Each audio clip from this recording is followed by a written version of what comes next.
Hi guys, I'm Mpoomy. And I'm Brenden.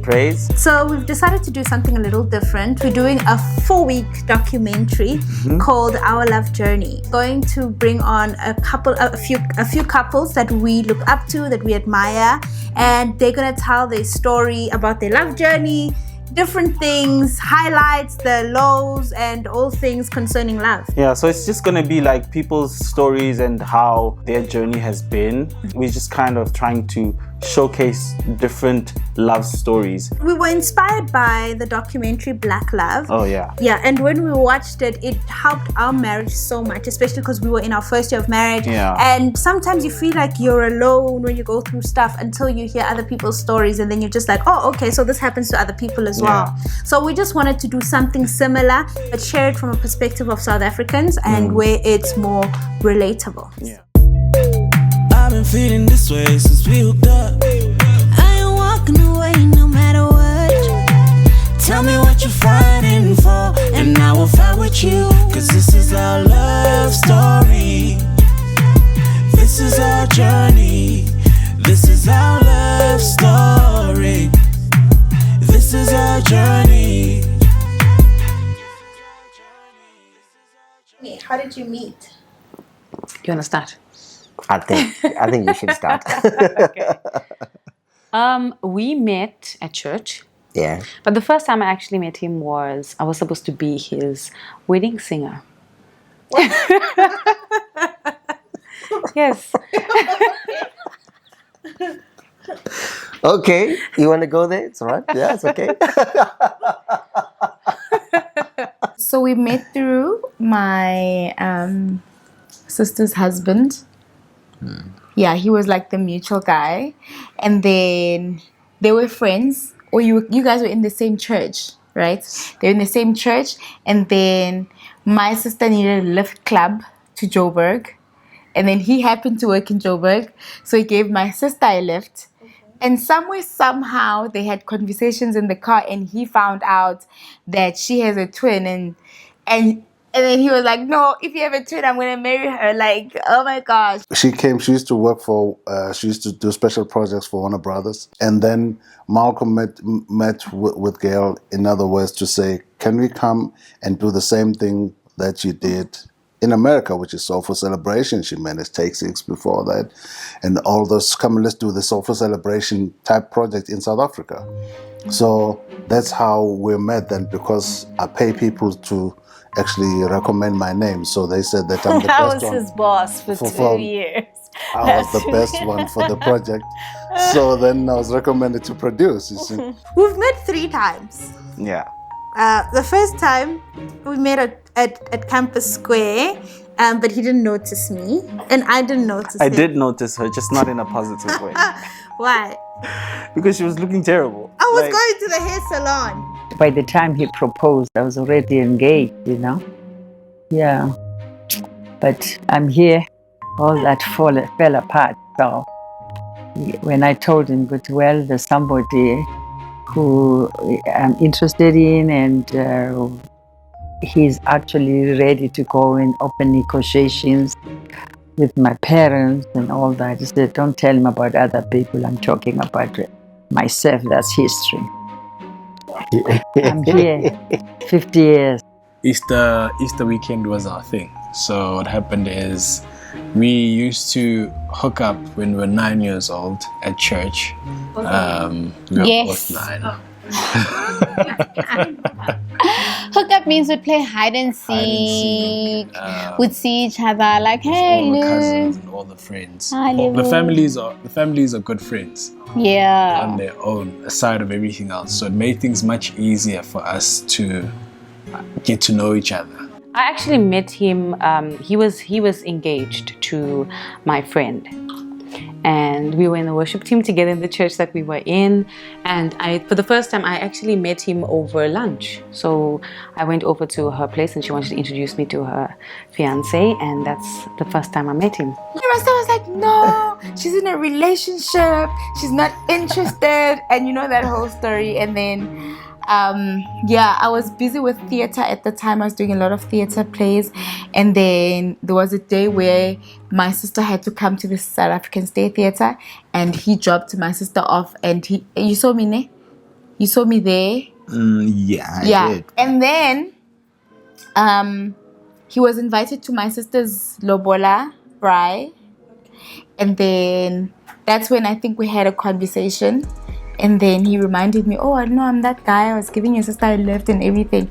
But he says on that day, he just knew. He's like, hi, this one. And I was just like, oh, this guy, he's not my type, you know? Well, my version is that Malcolm, who's an ex-patriot of this country, or used to manage a group called Friends First here in South Africa, a very big band, actually. And Victor was the bass player for that band. And so when Malcolm approached me, Soulful Celebration, when you look at it on YouTube, it says Quincy Jones Project, but we just had Quincy Jones conduct the chorus, but it wasn't his project. But because of that project, Malcolm said, I want a project like that to represent South African music, because it was a project. Soulful Celebration was a project that had over 100 different musicians be a part. And so it won a Grammy, it won the Dove. And so when I was invited to come to South Africa, they say, no, we have the right producer. In fact, he just produced Mary Makeba and jazz artist Dizzy Gillespie, and was musical director. And so he came with all of these wonderful accolades. And when you've worked in the business long enough, if they speak too highly of someone, you become suspect. So I was like, nobody's that good. And then the second time we met was on Twitter. I was on Twitter. Yeah, she obviously, I don't wanna drag this on, but she DM'd me because she was feeling me. She was like, oh, this boy is so cute. No. And then she jumped into my DMs, and the rest is history. That's not how it happened. I tweeted about a movie. No, you tweeted about a movie. I was following him because Jay, like another guy I was following, and then he tweeted about a movie that we both like. What was it called? This is war. This means war. This means war. And he tweeted about it, and I said, oh my gosh, I love that movie. And then he DM'd me and he said we have a movie in common, and the rest is history. We dated when we were 9, and then it's like puppy love, you know, that puppy love type of the situation. Whole Easter weekend thing. Yeah, Nayo. It was from Friday, ended on Sunday. Thursday. Started on Thursday, ended night on before Easter Friday. Yes, and then Sunday would be really sad because then I'm going back home and then we broke up at the time, and that was it. We were friends. I think the first time I really engaged her was when she came over for lunch. But we were just friends. I mean, obviously innocently, had no intentions. I didn't check him out. I didn't check her out either. When I lie, my eyes start to go crazy. We knew each other from church, and we weren't friends. He was just that guy who danced a lot. Where are we here? So he's the kind who dances and who starts the circle in front at church. I knew him like that, so we weren't friends or anything, but we knew each other from church, and I knew him because he was there. Why are you giving me that face? No, I'm waiting for you to finish. Yeah, and then we really, really met and became friends in varsity. I think it's that kind of a talk where you're not aware what you're really saying, but you are saying it. So when her sister said, her twin sister said, I have a twin sister, and this is after a couple of weeks. She never mentioned her, and then this one time she said, oh, I have a twin. Then I was like, without her mentioning any other thing, I just said, she's gonna be my wife. He is that good. And to his work ethic, I was impressed with his work ethic. So for 2 years, I told him what to do. But the official time we met at a youth conference in Witbank where he was performing. I was invited by a friend, and we parked next to each other, and the rest by chance. Which is weird because she knew exactly which car I drive. So what? How did I know? I didn't. I don't know. You did your research. Wow, clearly. guys, no, I didn't. Anyway, so that's how we met. Yeah. So when I'd visit my grandmother, he's up the road, I'm down the road. Yeah. So December holidays will be the rekindling and stuff like that. Yeah. and we'd be the best homies. So I miss those days. Those were really dope days. those were nice days. Bro. Yeah. So yeah, that's how we first met, and then obviously stayed friends for a while. And then yeah, we were friends for a while, and then we started dating later on. Our love story. This is our journey. I think the next time we met was when I was in the Crux competition. So there was a gospel competition, and that I entered. And he used to work for YFM. Yeah, and I was a student at that time, and he used to always end up, backstage helping the production guys, and that's how we would eventually meet as well. Although we were in the same church. And I think the first time I ever saw him differently was when it was the final round of the competition, the final episode, and I was, everyone was in the audience enjoying, the show, and I was backstage just praying and absolutely nervous. And then he came to me and he said, "Can I pray with you?" And then I just fell on his shoulder. I just happened to fall on his shoulder. I was just doing some counseling. I was a youth leader. No, I'm just kidding. Yeah, and he was there with his youth because he was a youth leader. So yeah, basically we used to go out to support her. Yeah. I think my intentions were pretty pure at that time. I didn't really thought of dating or anything like that at that time. It was just friendship. And then yeah, it eventually turned out to be something else. Okay, because the environment, for me, the environment was more like church. So, and yeah, truth be told, I didn't like girls from church. Because I felt like there's a lot of pretense. But he was in church. Okay. So, because I felt like there's a lot of pretense, there's a lot of masking. And I've seen most of them masking those things. And I was like, I'm not about this life. If I need to marry, God help me. But when she came through, it was like, okay, this is it. Let's give it one more try. As much as I had given up, I was like, okay, yeah, this is worth a chance again. Let's go for it. Well, I saw this beautiful young lady, Mpoomy, and I had a friend. He was a closet young man too. So I inquired about her from him. He said, "Old man, I think she's available." Yeah, just talk to her. My first impression of her was she looked just like her profile picture, which is great because her profile picture at the time was fire. Yeah. She had some weird Rihanna hairstyle at the time. At the time it was booming. Yeah. So she had that hairstyle and I was like, wow, there's no way this girl looks like this in person. And then I saw her and I was like, wow, like she was gorgeous. And then when we started speaking, it's like I didn't want it to end. He was wearing these fila jeans. Yeah, you see? And t-shirts. He was wearing these fila jeans. They're kumulini kapoka. Tell them. And fila sneakers. And fila, you thought you were a cool kid. I was. People are wearing it now. Yeah, we. Come on. It's back. So he'd be wearing these fila jeans. Yeah. And a fila t-shirt. Yeah. And the sneakers as well. Yes. You were all fila. Great. The fly in Versace. And I just thought this young man is really cool, you know, because He's a young boy there. fila it's an in thing. Yeah. It's an in label. So I was like, okay, he's really cool. Gave me butterflies. Okay, my first impression of him was that he has like, I always tell him, a poker face.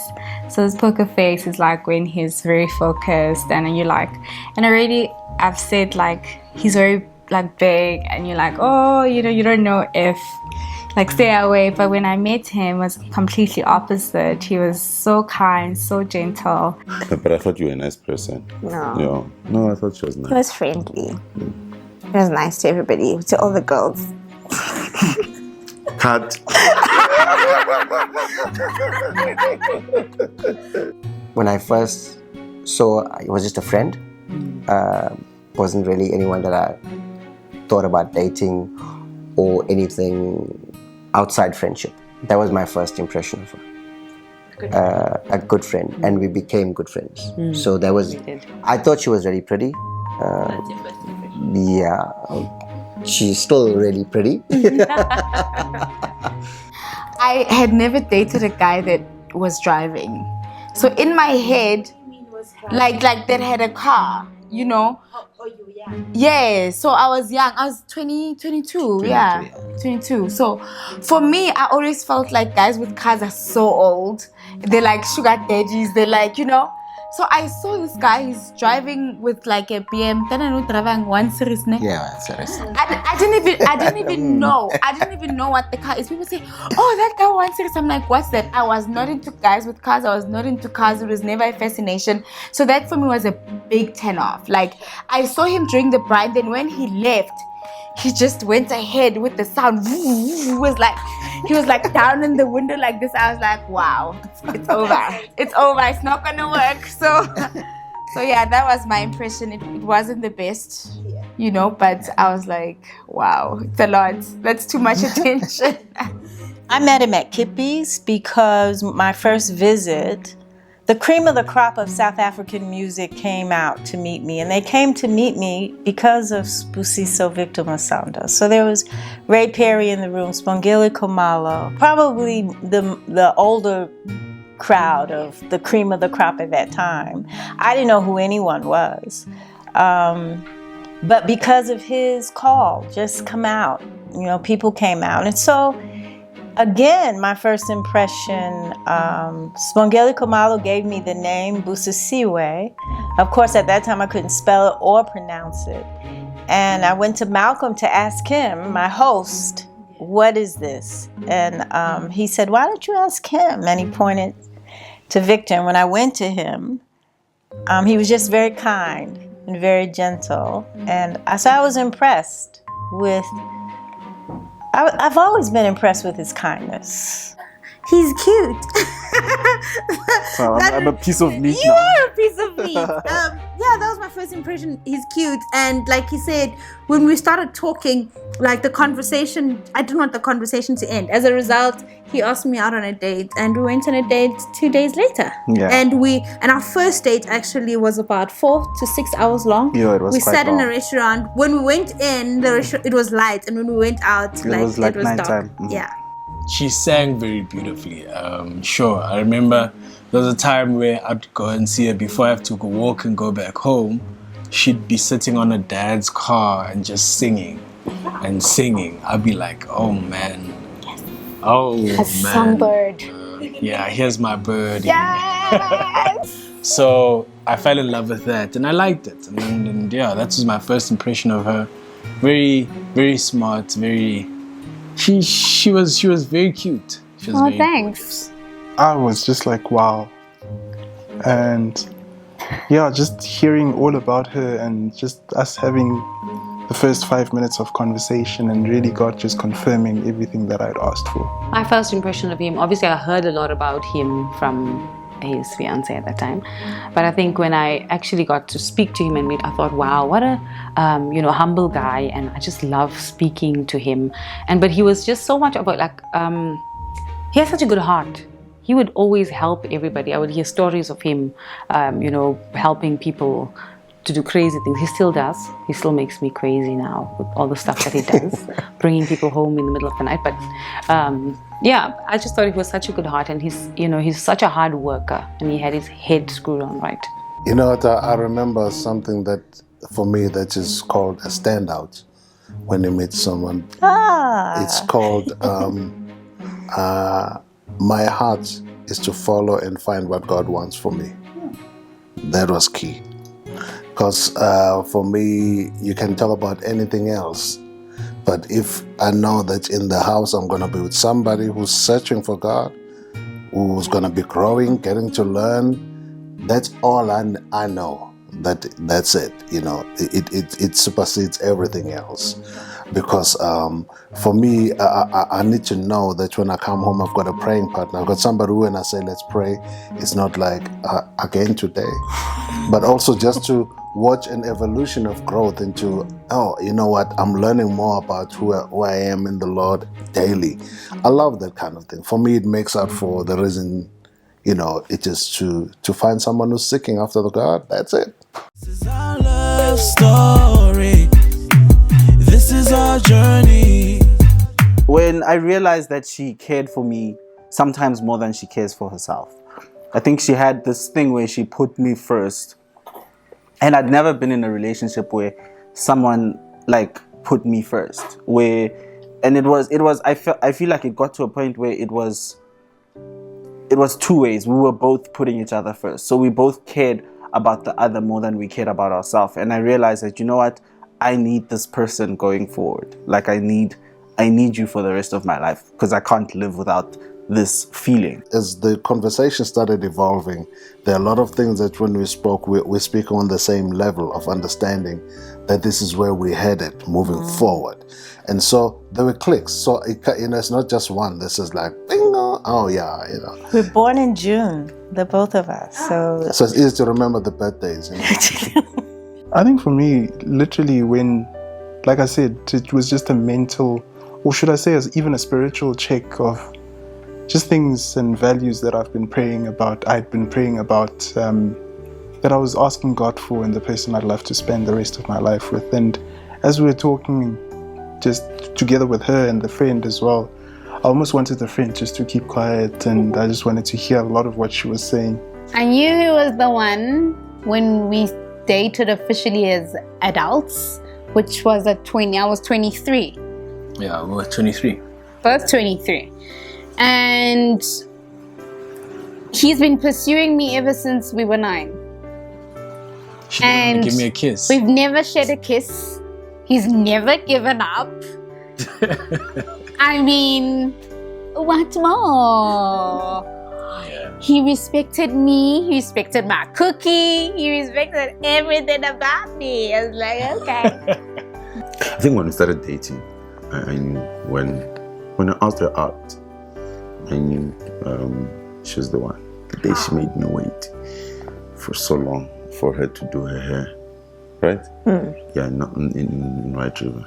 I knew she was the one. How? I can't explain it. I had peace. Like I knew. I knew. I just said, okay, this is my wife. Come, start dating so we can be ready. I think we had been speaking for a while about other things. Which things? No, just life generally. Hi, how are you? Yeah. What are you doing? How's the girlfriend doing? Yes. He was very handsome. Those days, I mean, that was 50 years ago, with dimples. A good man, soft-spoken, good man, and he still is even now. When I took her home to my mom, there was a moment where they were making food in the kitchen. And I just sat back and looked at the two of them, and I had such peace come over me. I was like, this is like a moment. And my mom just fell completely in love with her. Like my mom just loved her. Like my mom couldn't stop talking about it. And my mom has not been wrong about many things in her life. And it was a good indication that she was the one. Apart from just being beautiful, being like a really talented, also having a great heart and being sensitive. I mean, she had all the qualities that I wanted in a woman, that I wanted to marry. My mom was someone that really confirmed, apart from the pastors and the family and stuff like that, taking it to our pastor and that kind of stuff. I mean, he also was fine with it. But my mom was really the person that I felt put a stamp of approval on it. Oh, I said to my friends during June holidays when the song All of Me came out, and they used to play it on Metro FM, and I said, guys, the guy I'm gonna marry must be able to sing the song for me. And then I went home only to find that the first time I saw him on TV, he was singing that song, and I said, Mom, I'm gonna marry this guy. For me, it's pretty simple. I've always believed that she's going to be the one for me. From the age of 9. Yeah, so even when we were growing, she'd be saying that, she'd be posting posts on Mixit saying that one day I'm going to be a soccer mom and I'm going to bake for my kids. And I tell her, wow, my kids are going to be very fortunate and lucky. I think for me, it was also like a gradual confirmation that first week of meeting him of, wow, this is the guy that I've prayed for and he's beyond what I prayed for. And really, like, I think peace and knowing that this is the guy that God wants me to partner with for life. The one factor that sealed everything for me was the fact that when I look back on Crux, while I was backstage and while everybody else was enjoying the show and I was nervous, he was the one that came and asked me, can I pray for you? And I fell on his shoulder and he just, held me and prayed for me. And I thought, that's maybe that was the one. That was pure intention. That was. I wasn't. Yeah. I'm just saying. I'm just putting it out there. Yeah. The minute I saw her, I think I was at peace. I could if I dreamt and then I could easily fit her into my dreams. So it would be like, it's a perfect match. So I think she made me run around for the longest time. When did I know? Now there's a huge difference between believing and knowing. Because if you believe in something, somebody can come and make you or bring a better perception, then you can believe otherwise. But then when you know something, it's like, that's it. So I had a car accident. We dated when we were 23 and we broke up in September. So December the 1st on that year, I had a car accident and literally I was saved by the barriers of the road. So, and after that I realized, I was like, and at that time I was still trying to get back with her. I was like, I can't stay or spend my life, even given the second chance, without her. I said that to her and I told her, I called her when I was at the hospital because she was away working and stuff. And I told her, I was like, you know what, we need to do this thing right.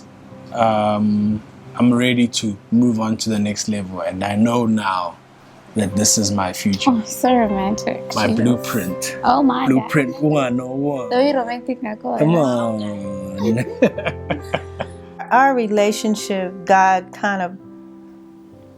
He really kind of threw it on the table for us, like immediately. Like I never got a chance to see South Africa from a tourist perspective. On my first trip here, I ended up in Santon Clinic within 24 hours. And I had to have emergency surgery. I had 8 inches of my intestines removed. I had an intestinal blockage, and from the intestinal blockage, it was also, I was also diagnosed with a disease called sarcoidosis. That's in the same family as lupus, and lupus is an autoimmune disease, and most autoimmune diseases is the body turning on itself. I was traveling with an American visual artist at the time, but I ended up in hospital for 15 days. And you can imagine coming to a country for the first time and you're ending up in hospital. And it was frightening, the surgery itself, the emergency of it all. But Victor would come to the hospital, and I think it was only later that I realized just how kind and such a gentleman he was. My host, Malcolm, had to fly to Durban. He was from Durban, to see his family. No one planned on me having surgery. So he asked Baba, he said, would you look after her, until I can get back? And he would come to see me after a voiceover or a session or something. He would come at the end of the day. And I remember him standing at the end of the bed, and it would just be, and you smile for the audience. Baba has a smile, and it can just lighten up, the room. And the day after my surgery, I had tubes everywhere, so I really couldn't speak. And I was hooked up to everything in the room, and I was scared. I was frightened because the surgery that was supposed to take an hour ended up being 7 hours. And so there was a lot of work that had to be done. And I wasn't sure of my prognosis. I had a diagnosis, but I wasn't sure of the prognosis. But I found myself, this wasn't the click, but it was something said, he's different. And he would come and he would just stand at the end of the bed. There were no, you're going to be okay, we're going to throw anointing oil on. It was none of that. He was just kind. Yeah. And so that probably was the first opportunity, as sick as I was and as scared as I was. I look forward to his visits in the evening. Next time on Our Love Journey. Lou's uncles going in deep in his Xhosa, and I'm like hearing my uncles and my aunt speaking Pedi, and it's just, it's a culture clash now. It's like my Pedi, my Xhosa. It's like, and then they're like, no, I heard one uncle say, let's leave this.